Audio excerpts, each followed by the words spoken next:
Hello and welcome to another episode of Two Guys and a Chainsaw. I'm Todd. And I'm Craig. Well, happy Thanksgiving to all of our American listeners out there. This is another one of those months we try to scrap together some horror film just to stay interesting, and as a podcast that relates to Thanksgiving. And there aren't many to choose from, to be completely honest with you. For some reason, Thanksgiving just isn't a holiday people want to center horror movies around. I don't know why. Anyway, I got online, and as usual, I just looked at some lists to see if there was anything new that came out. We're going through the dwindling number of Thanksgiving movies that could even tangentially be called Thanksgiving horror movies. And this is one of them, really. Yeah. The movie that we're doing today is 2014's Kristy. And the only reason we'd call it a Thanksgiving horror movie is because it does technically take place during Thanksgiving. Yeah. There isn't much mention of it, but it's about a girl on a college campus who gets stalked by some crazy killers during Thanksgiving break, of which she is one of the, appears to actually be her and two security guards on this entire college campus for this entire break. So, so that makes this a Thanksgiving movie, and I'm glad. You know, it's a horror movie that actually was suggested to us by one of our patrons, Gary. Yeah. Thank you very much for suggesting it when we called out on our Patreon page for anything we might have missed, because that's helped in the past. We found some interesting holiday movies just by reaching out this is one we hadn't noticed before, and our patrons have helped us out. So thank you, Gary, for suggesting Kristy from 2014, directed by Oliver Blackburn and written by Anthony Jaswinski. Mm-hmm. Ollie Blackburn has done a movie... Donkey Punch. Have you ever have you seen that? Yeah. You have, huh? Uh-huh. I heard that's pretty terrifying. No, it's not. No. Oh, it's not? No, it's really more of a psychological thriller. I mean, the whole movie is built around the joke of Donkey Punch, you know, like this sex thing that nobody really does. At least I don't. Right. I hope not. But in the movie, a bunch of douchey like frat guys convince their kind of nerdier new frat brother to do this to a girl, and it kills her, and then hijinks ensue. Like, I mean, it's a stupid movie. Is it really? Yeah, I mean, it wasn't bad. I watched the whole thing. Okay, fair enough. So you wouldn't call that a horror movie? That's not anything we're going to really do, huh? No, I don't think so. I don't know what it's labeled on IMDb or anything, but I would say it's more of a psychological thriller. I mean, it's there is lots of violence, but other than that, no like other major horror elements. Okay. Anyway, and then the writer, Jaswinski, he wrote The Shallows, which I've also seen, and wasn't bad. As far as shark movies go, it was okay. It wasn't great. It was just one woman, Blake Lively, in some fairly shallow water with a shark stalking her. Like, that was the whole movie. But wow, it kept my interest. She's very beautiful to look at, so that didn't hurt anything either. Well, he wrote a movie called Mary. Again, it seems like a horror mystery thriller kind of movie out in the ocean, and it starred Gary Oldman. So I mean, that's something. And then a movie called Satanic, which I kind of looked up after I was looking up more about him, and I got a little bit interested in it. Maybe we'll do something like that in the future. That's supposed to be I'll read it. 4 friends on their way to Coachella stop off in L.A. to tour true crime occult sites, only to encounter a mysterious young runaway who puts them on a terrifying path to ultimate horror. So that doesn't sound like it was written by some random person, does it? I don't know. Could be interesting, could be terrible. It's interesting, though. You said that movie's called Satanic. So, yeah. That was the original title for this movie. Yeah, I saw that. Yeah, I wonder why. I guess, this movie... All right, so I hadn't seen it before, hadn't even heard of it before. Honestly, I thought it was really well made. Like, really well made. Filming-wise, cinematography-wise, there's some really interesting situations. And so, other than that, it's pretty standard, some stalking, killing movie. And I was waiting for a twist, really, to be honest, that never came. So, it was very straightforward. This girl, like I just said, trapped in an empty campus over Thanksgiving break, and a bunch of guys and one woman. But she's at least. not really trapped. That's what's frustrating. Like, Yeah, she's the lead, alone, really. but Yeah. this whole movie mostly takes place, on this college campus. Just run and keep running. Just like, leave. Yeah. Right. Or hide. Like, it's it's a college campus. You should There's be able to nobody hide else there. somewhere. Yes. In somewhere that's unbreakable, right? Like just behind a big steel door somewhere, locked, in a janitor's closet. Yeah, or something. right. I mean, these people are coming after her just have knives. Well, right. I mean, and you would think that she was wearing a homing device because Oh, yeah. wherever she goes, they're right behind her. I just don't understand that. I went to college. I live in a college town. Make it around the corner and get out of their line of sight for a second, and you can find somewhere to hide. It's not... Yeah. I think you're right about that. I mean, you're definitely right about that. And it's almost comical at times how quickly they find her. Like, it's got at least twice, maybe 3 times, that horror movie convention of she has run so far from them, and you think she is absolutely, at least has some time to breathe, and then she turns around and there's somebody standing right behind her, which is a little maddening. But it makes for an intense movie if you can look past that. But can you? No, I can't. That's the question. Well, yeah, I guess you're right. I'm sorry. I'm trying to say nice things about this movie. I'm really trying because it's not bad. It's not. Nothing remarkable, and in that way, you're right. It's a bit disappointing. The main actress is Haley Bennett. She's been in a number of things. There was a remake of The Magnificent Seven in 2016. She was in the movie version of a book, The Girl on the Train, which I really liked that book. And she's very busy. She's acting once or twice a year in some increasingly bigger things, it seems like. She was in the movie Borderlands, which is in post-production right now, based on a very popular video game franchise. And I think that's probably going to be very big when it comes out. And she's good. I mean... Yeah, she's great. She's very sympathetic. You're rooting for her. Emma Watson was the first choice for the lead. That probably would have made the movie more successful. Because of the name recognition. I think they also considered Shailene Woodley, who is very successful right now too. But the actress who does the main role is fine. That's the thing. Like, I have seen this movie before. I saw it probably sometime soon after it came out because it's been a long time.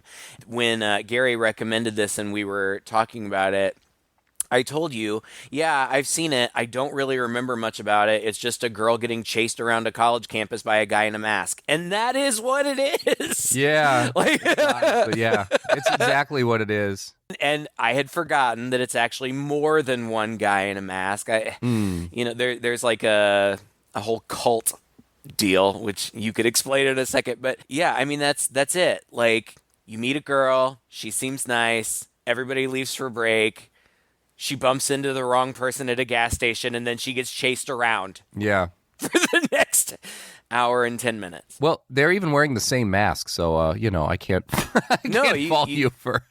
Yeah, and they're just guys in hoodies, different color hoodies. That's how they're billed on IMDb, like gray hoodie, blue hoodie.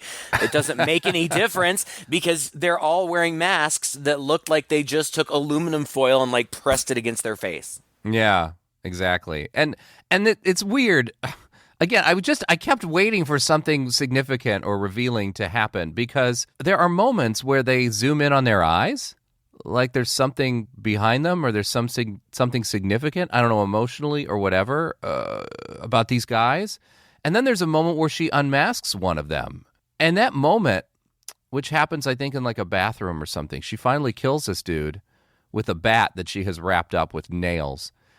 And whacks him in the back of the head with it, and he falls back. And so he kind of undergoes a slow, silent death. And she unveils his face and just looks at it. And I'm going, is he supposed to be familiar? Is he? That's what I thought too. Is this a twist? What's going on? Like, I was just full of anxiety. Like, why can I not recall this guy's face? And He even kind of looked like her boyfriend. I'm like, wait, what?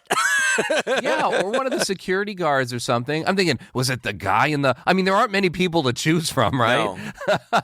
and that was another thing I was thinking of as we were watching this movie. I was like taking careful stock of the 5 other people that she comes in random encounters with, wondering which one of them might end up being the one. But it's exactly the person that turns out to be, you know?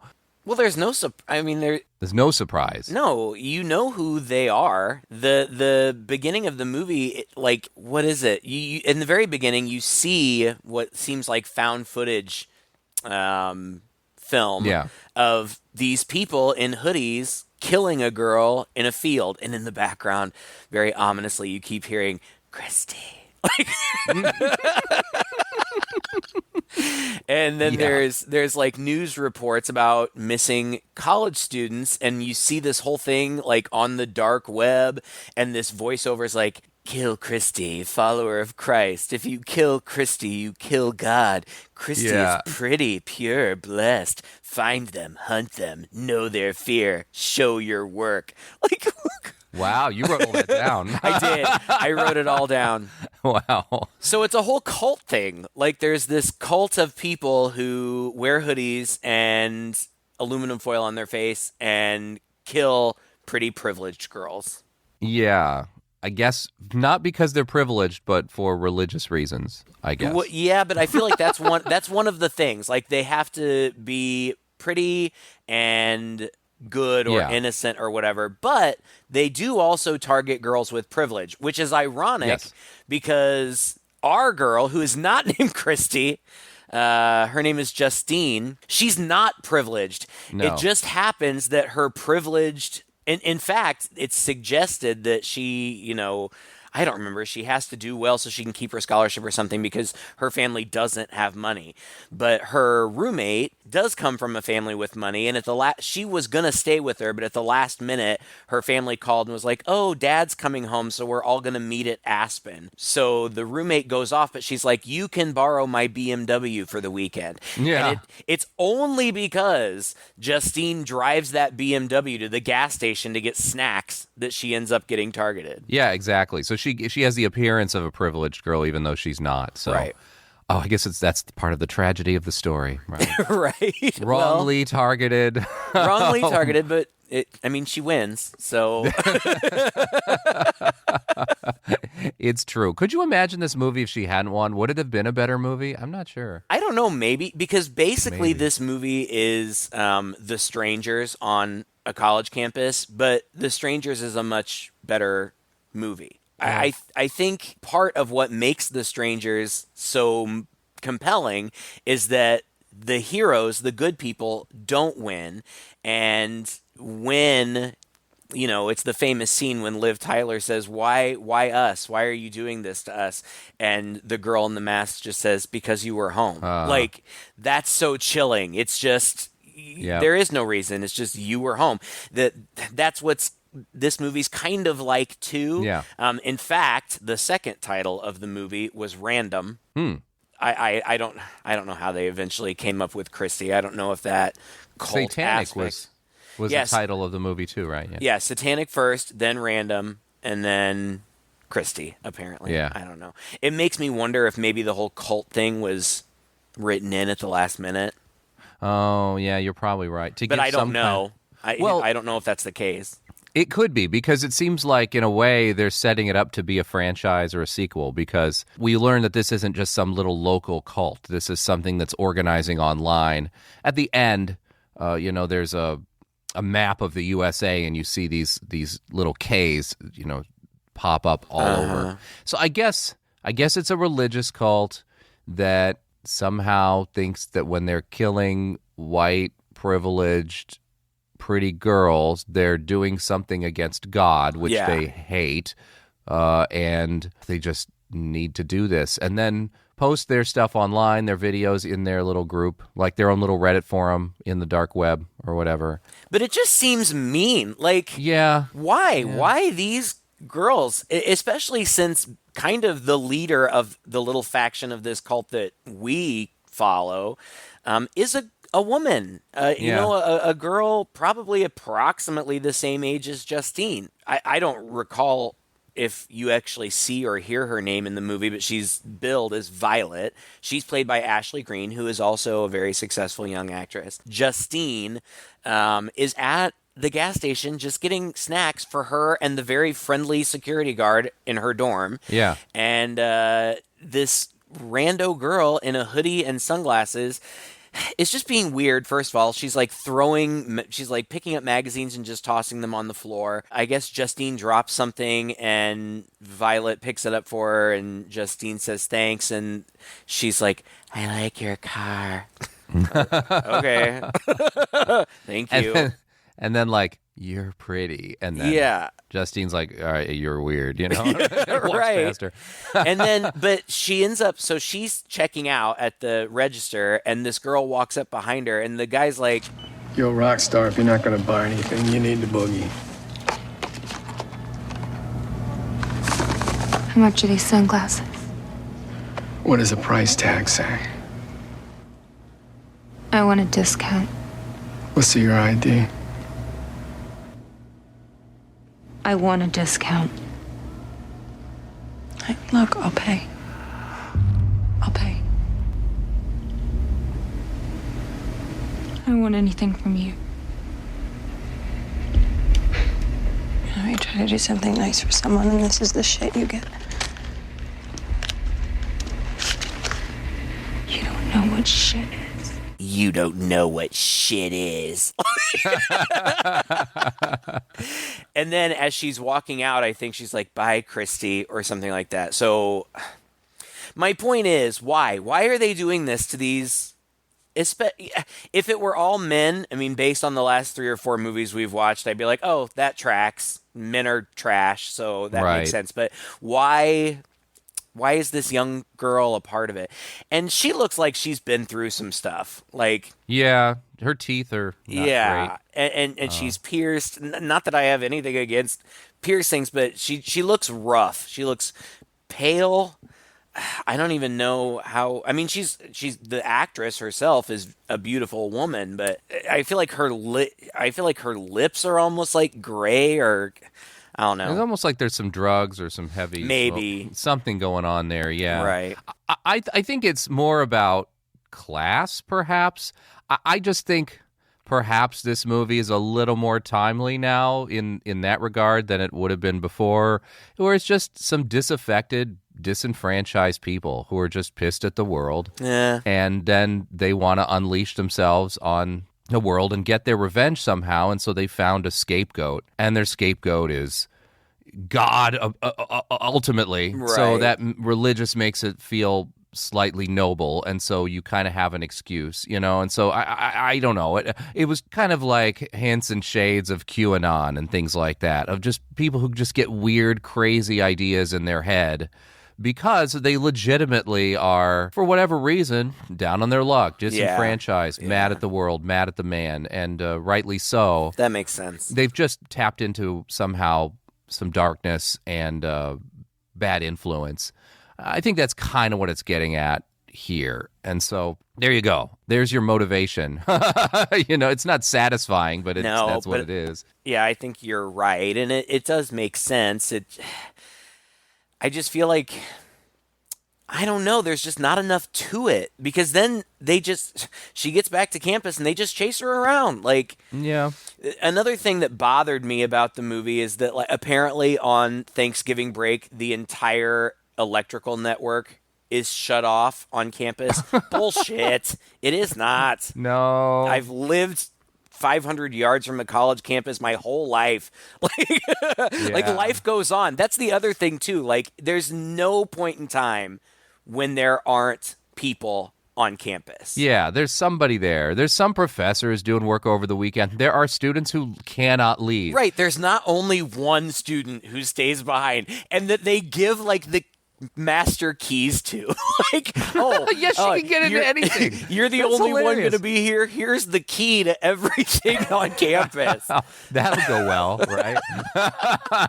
And at least they gave her one security guard in the one building that she's staying in. And then there's one other security guard at That drives apparently the around. only gate. Yeah, That the only leads- gate, like it's a prison. Like, what? College as prison. Now that tracks sometimes, but Yes. it's really, the premise is silly. We got to all admit that. And the motivations are kind of, okay, whatever. Let's get behind that if we can at least, have an interesting movie. And that's why I was thinking there's got to be some twist, There's got to be something that makes this a little more than what it seems like to be on the surface. It's really predictable. Once they start menacing her there, she's kind of freaked out. And so she calls her boyfriend and he's like, I'm going to come back. And she's like, no, I'm sure it's fine. Don't come back. I've got my security guards with me here too. So. Right. And he's like, okay, I won't. And I'm like, okay, 25 minutes until he shows up. Like, Yeah. It was just so predictable. 25 minutes till he shows up and gets killed, right? Yeah, right. But it was also frustrating because all of these people around her, they just keep getting picked off in the most stupid Easily. ways. Like the security guard who's so nice, like they obviously have a relationship, like they're friends. Yeah. And he's a big dude And competent. I mean, he's totally on top not of it. stupid. He's not dismissing stuff or anything. No, but he doesn't even get to fight. Like, I guess No. doesn't he? He just opens the door and walks out, and they stab him in the neck or something. It's kind of weird, right? Like, he's outside. Apparently, he's seen something that disturbs him. Yeah. And we don't really know why. Maybe it was one of those people with a knife, but he tries to run and come back into there while she's trying to get out. And somehow the door's locked, and I don't really understand why, because she just came in through that door. Maybe she locked it, and I forgot about it. But anyway, he can't get in, she can't get out, and he, with his back to whatever freaked him out this whole time, he gets whacked over the head. It's like suddenly all of the competence that we've seen from him before just completely goes out the window. And the other thing, too, is I kept checking, like, is this a period piece? Why is everybody on landline phones all the time and running for landline phones? Where's her cell phone? Where's this guy's cell phone? He's actually calling people. He's getting on his walkie-talkie. Like, why can't anybody successfully make a call out? The bad guys can. Oh, yeah, the bad guys have no problems with it. So it's like, oh, okay, yeah, there are cell phones here. So what's going on here? Like, why? What? Well, and there is one time when Justine gets her hands on a cell phone, but it comes after a time that, like, she runs to this house. Yeah, she runs to this house and she's like, Scott, who the is Scott? Oh, God, I could not figure this out for the life of me. I thought we were going to a flashback or something. I thought the movie was getting weird. It's literally like a house, I guess, on the campus. I mean, it looks like a ranch house, one-level ranch house. She goes inside, and I guess this is the maintenance guy? I have no idea, but the movie treated it like we should know who that is. Like, oh, yeah, Yeah. Scott. Thank God Scott's there. Right, yeah, Scott, who we haven't seen before and have no idea who he is or why he's in a house on the campus. And he has a shotgun and a dog, and there's a swing set in his front yard. What? And he's high, and that's the excuse that we have for why Scott acts super weird when she's there. He believes her immediately. They kind of lock the door, but she's like, go get your cell phone. And he disappears. And she's sitting there and waiting for the light to come on outside because there's a motion sensor light. yeah. And he comes back with a shotgun, and she's like, where's your cell phone? And he just says, oh, the police would never get here in time. What? Number one, no, that doesn't make sense. And number two, why does she just let that go? Right. Why doesn't she just grab Stoned Scott and be like, before you do anything... Call the police. Lead me to your cell phone. I'm going to call the police, and then you can do whatever you want with the shotgun. Like, it's just, honestly, the movie is a series of really bad decisions, which, as you said earlier, makes it distracting. And instead of just, call the police, but even then, just wait. Like, Yeah. Instead, don't go out there. Like, Which is exactly what he does. Everything's misty, super misty and foggy. And so you can't, it's like Silent Hill all of a sudden. You can't see 2 feet in front of your face. And he just walks out into it with his shotgun, further and further away from the door. And then his dog gets out and they kill his dog. It's so mean. How? I hate these people. Yeah. What, did the dog come up to 2? I mean, that was a big, mean dog. What is it, a Rottweiler or something? It looked like it. I mean, that dog... Nobody can just, if that dog comes at you, you're not going to just like snap its neck. You know, No. There's no way. But in the fog, apparently this dog runs at this guy. You don't hear a struggle. All you hear is. Yeah, for a long time, like, it sounds like they're torturing the poor animal. Yeah. I hate them. They're way too competent, you know. They are. It's dumb. They're just like college age guys. Like, there's nothing special about them. And I feel like that is what that whole reveal scene was supposed to be. Like, oh my God, these guys aren't special. You know, this is just a random. Once I figured out I couldn't recognize the guy's face, she just sits there, I think, and kind of remarks in her head at how random this really is. And he's not even much older than she is, if at all, and just looks like a normal dude you'd see down the street, you know, clean cut.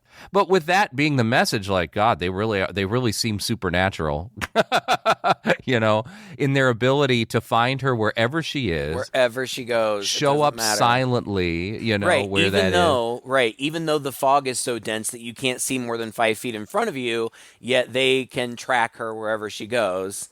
Yeah. I mean, in like, these huge places. The movie got bad reviews based on the writing, but they did say that, you know, she did get a lot of praise from the lead actress, got a lot of praise for her performance, and I agree with that. It's not an incompetently made movie. Oh God, no. It's just stupid.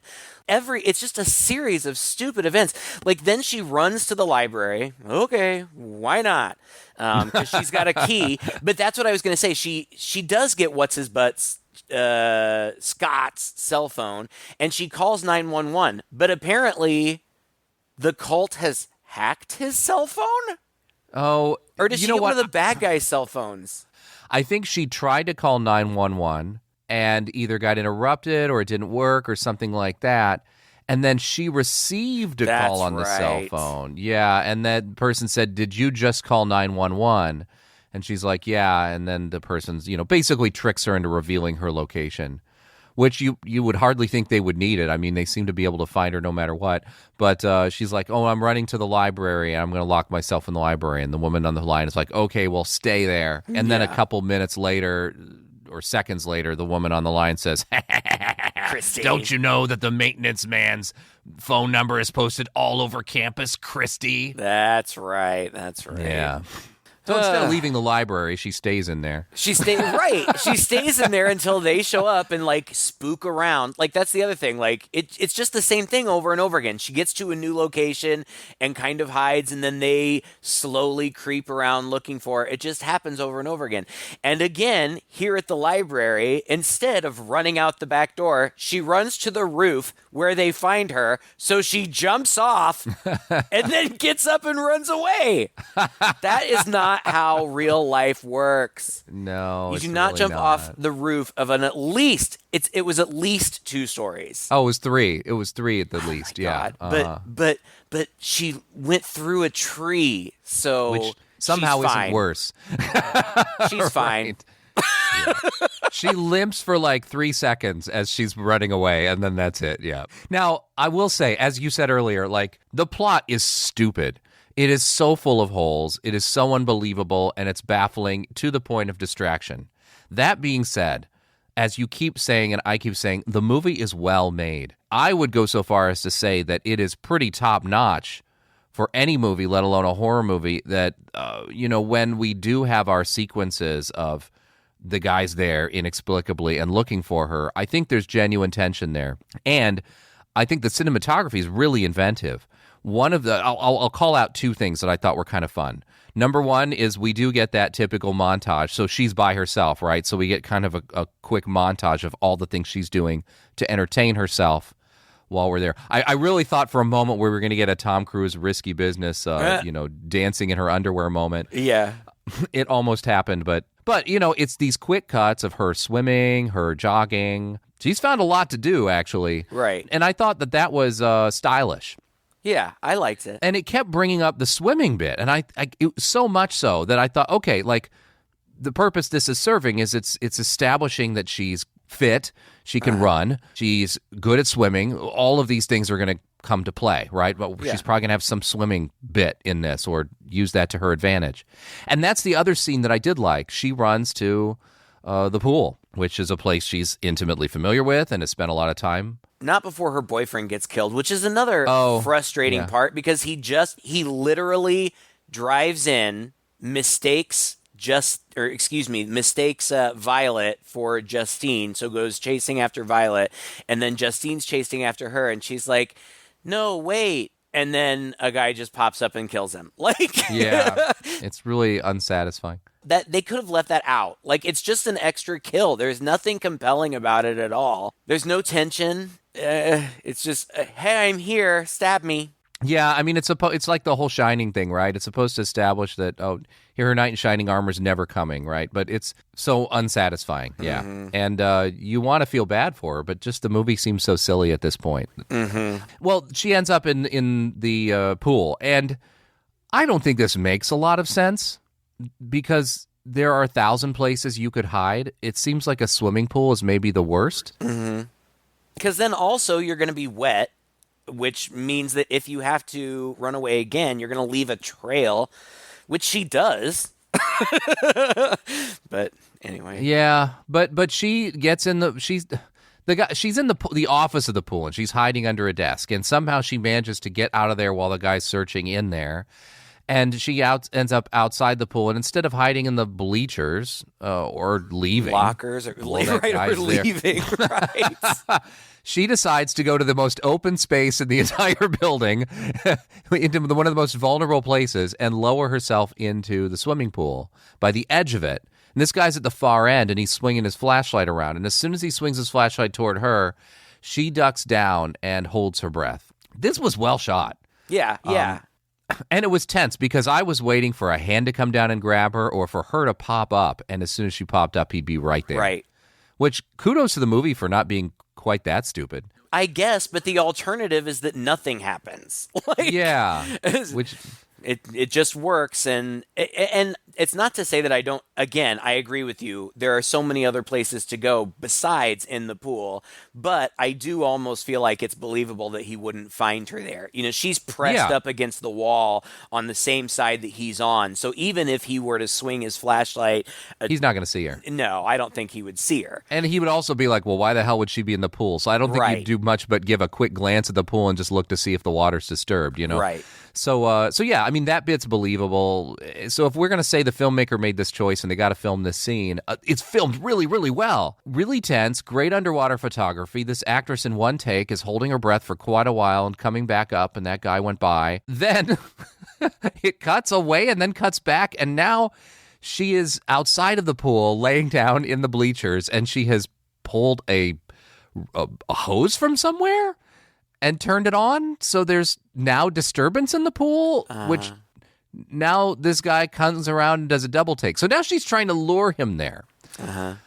Oh, I don't know. It didn't make sense. And I know, it's obvious they just had to cut back to this because to actually show this happen would have defied all logic. She also has goggles on. Yeah, I didn't I guess she went to her locker and got her goggles. I don't know.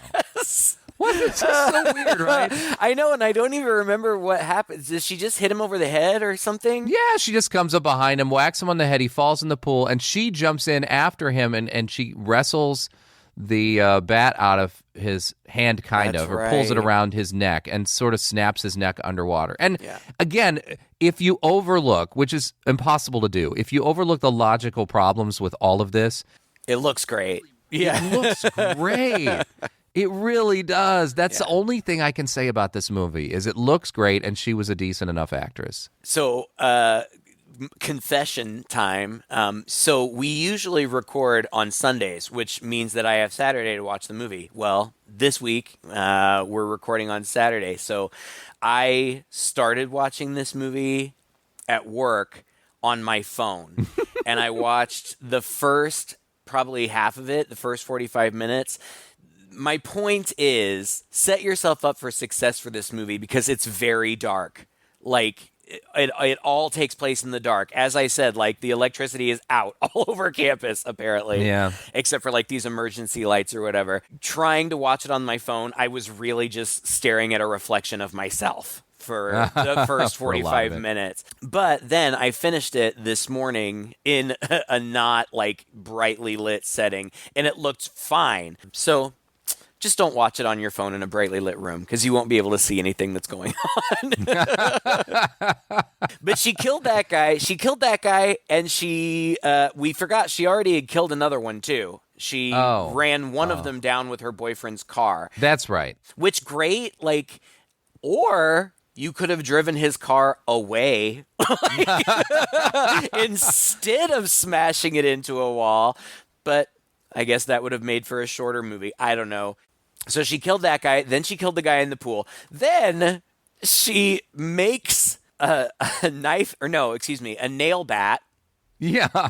She takes the guy's bat and makes and it's so funny. I was like, I bet that has a name. I bet that kind of weapon has a name because I've seen them used a bunch of times. So I Googled nail bat. I Googled bat with nails in it, and the question that popped up was, what is a bat with nails in it called?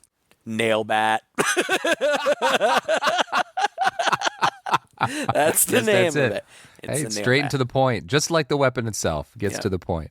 So she makes a nail bat. I just am going to try to casually work that into conversations for the rest of this week.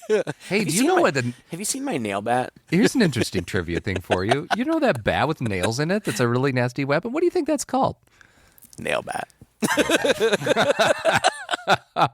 Look it up, dude. Google it. What is it? Oh, I wonder what they call it when it's wrapped with barbed wire. Barbed wire bat. Oh man, this is a good movie. I'm telling you. So much to say. Hurry! We're gonna run out of time. She goes to the I think it's in the same bill. I don't know. She's in the bathroom or the locker room or something, and some dude is tracking her. And again, it is a very tense sort of scene where she's gotten clever. She's put her cell phone. Yeah. I don't know what she's done. Has she like recorded herself crying or upset on a cell phone that looks like a Nokia from the early 90s? I'm not sure. But anyway, she's done this. We haven't seen her do it, but we just see this guy slowly walking through and banging open all the stalls until he's sure he's at the one she's in. And it turns out that she has, I guess, recorded herself crying on this phone and hung it from the shower. And as soon as he sees that, she runs up behind him and whacks him with the nail bat in the back of the head, which of course would kill anybody, and it does. And that's when we get this slow scene of him dying and her unmasking him and sitting across from him and just staring at him as he dies. And that's it. I mean... and that's it. God. I have to be honest, like, I thought at first there was just one or two people, and then as more people started getting killed, but then there were more people stalking her anyway, I was like, how many people are there in this group? I don't know. It's just the three boys. Yeah, it was just the three boys. So at this point, they're all dead. But she grabs the one that she most recently killed. She grabs his phone, and it gets a text from the girl, from Violet, that said, "Did you kill Kristy?" And she responds, "Yes." And then Violet's like, okay, meet me at the car and post it online. And so Kristy goes to the website that Violet said to post it on, and she sees, so now she learns that it's not just her. This is a whole group of people, and they do this, and they post pictures and videos on the dark web. So she knows what's going on now. So she decides to mix a bunch of pool chemicals together. And apparently she knows how to mix pool chemicals together to turn them into some sort of like explosive. I don't know. She starts MacGyvering basically. Yeah. And I was shaking my head at this point. Now, to be fair, it is very briefly established in a literally 3-second scene, which is part of a montage in the beginning of the film, that her science teacher says something about the Heisenberg uncertainty principle. Heisenberg was all about unforeseen outcome. Light bending, sodium nitrate exploding with water. Boom. That sounds like an unexpected outcome to me, yes? So I guess she was a really good student, and so she knows her chemistry really well and is able to randomly find all the chemicals that are going to put together the exact same thing that he demoed for them in the class so that she can do this. I mean, I was just shaking my head. I'm like, oh, please don't make her, she's going to MacGyver now? Well, and, I mean, again, just leave.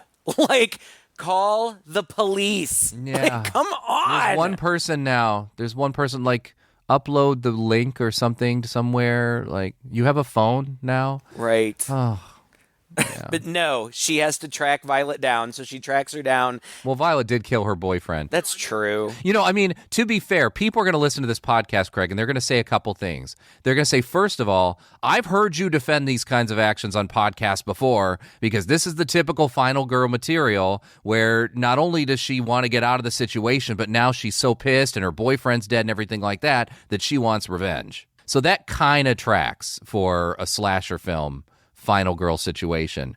And the other thing they're going to say is, hey, look, guys, didn't you just say that randomness is the most terrifying because the killer who doesn't have a motive is scarier than the killer who has this deep, dark background and this past and this strong reason for doing what they're doing? So it's not that serious. Just anticipating. There's at least a dozen people out there who probably think this is the best movie they've ever seen and really, really loved it, and they're going to come out with those criticisms for our criticism. Well, and that's fair. That's fine. I don't care. Yeah. To each their own. It's just, I just didn't care. Like, again, the performances are fine. There's no bad acting. It's all good. It's really the story that I have problems with. I mean, even it's executed perfectly fine, perfectly well. It's just a stupid story. That's all. And blame the writer. Right. And a lot of the movies we watch are stupid, and it certainly doesn't deter me from watching them. I'm not trying to hurt anybody's feelings. If this is your favorite movie, that's okay. I don't think less of you. I like a lot of other movies we can't wait to introduce you to.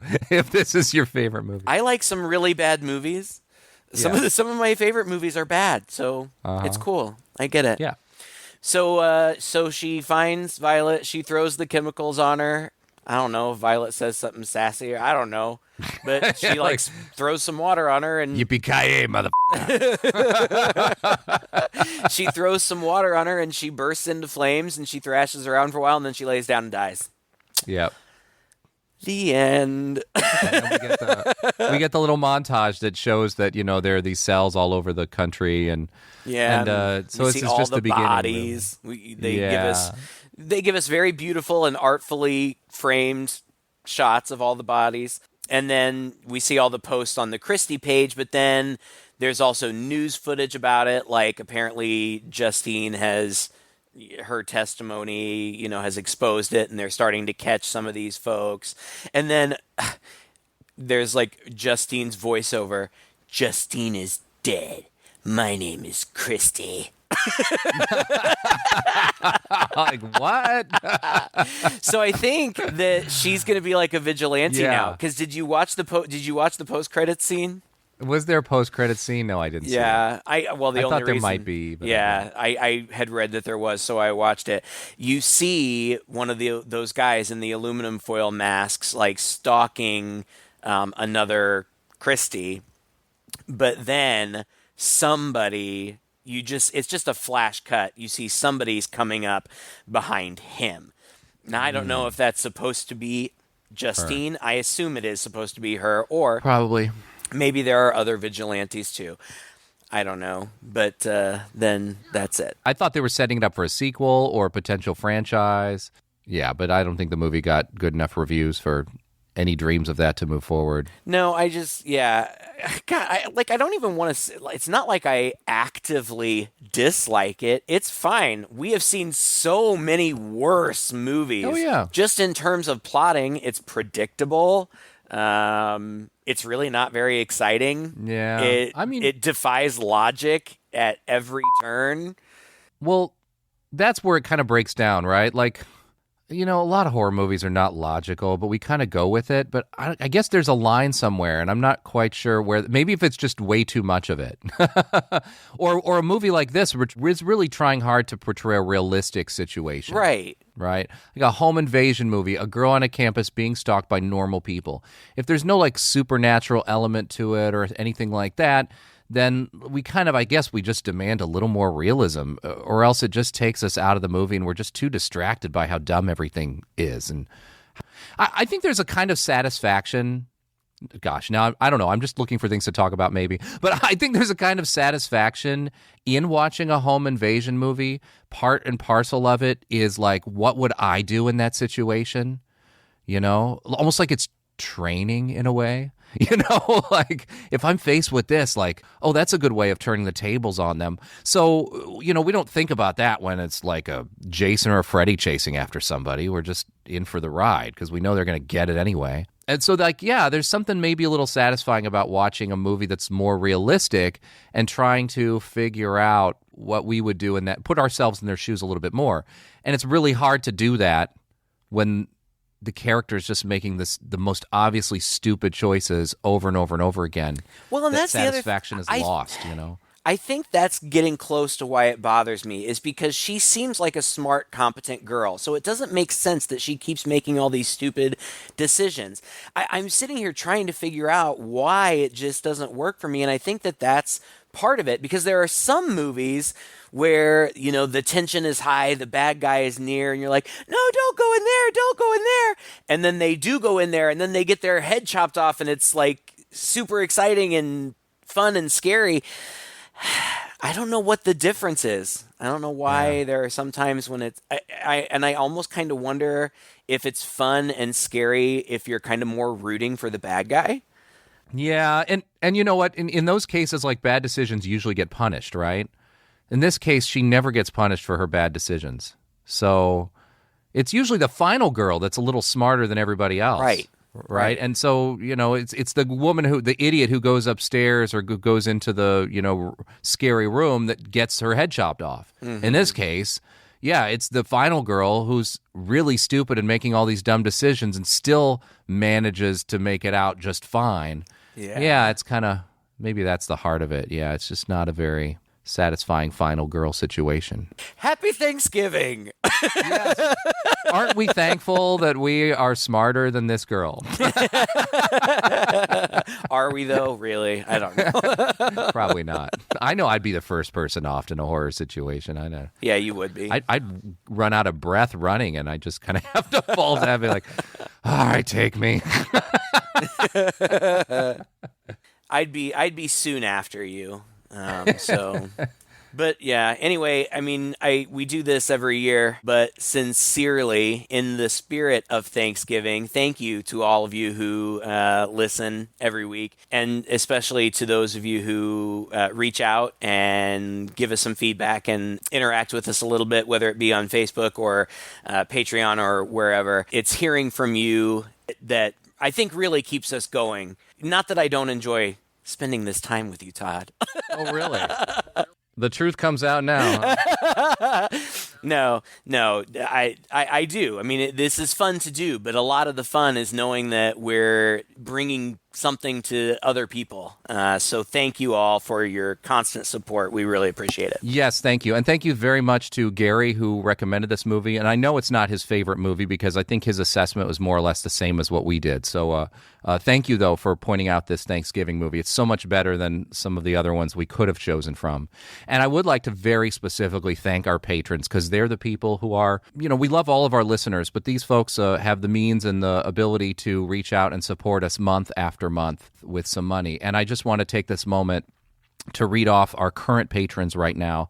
Rosalind, Shannon, Sean, Haley, Anthony, Seth, Tyler the Destroyer, Haley, Leisha, Aquaman, Christian, Jessica, Adrian, Andreas, Gary, Neil, Nova, which is, I know Nova Cascade is short for another person, Ryan, and Heather. And we've had other patrons in the past. I'm sorry, I cannot pull them up right now because I don't have that list, but, a few people who've just chosen to support us for a little bit, and that's fine too. We really appreciate you guys as well. Thank you so much for your support this last year. We really appreciate it. It really helps us keep this podcast going. All right, well, if you enjoyed this one, please share it with a friend. If you can find us online, search Two Guys and a Chainsaw. Reach out to us again. Let us know what you thought of this movie. Let us know what other movies we should be doing. We're coming up on Christmas time, and we do try to pack December with holiday movies, and there's a ever-growing list of Christmas horror movies. It seems to be a more and more popular subject every year, so we do need your help narrowing down to the good ones, the ones that are worth doing. Please leave us a comment on any one of those places and let us know what Christmas horror movie we should be doing next. Until next time, I'm Todd. And I'm Craig. With Two Guys and a Chainsaw.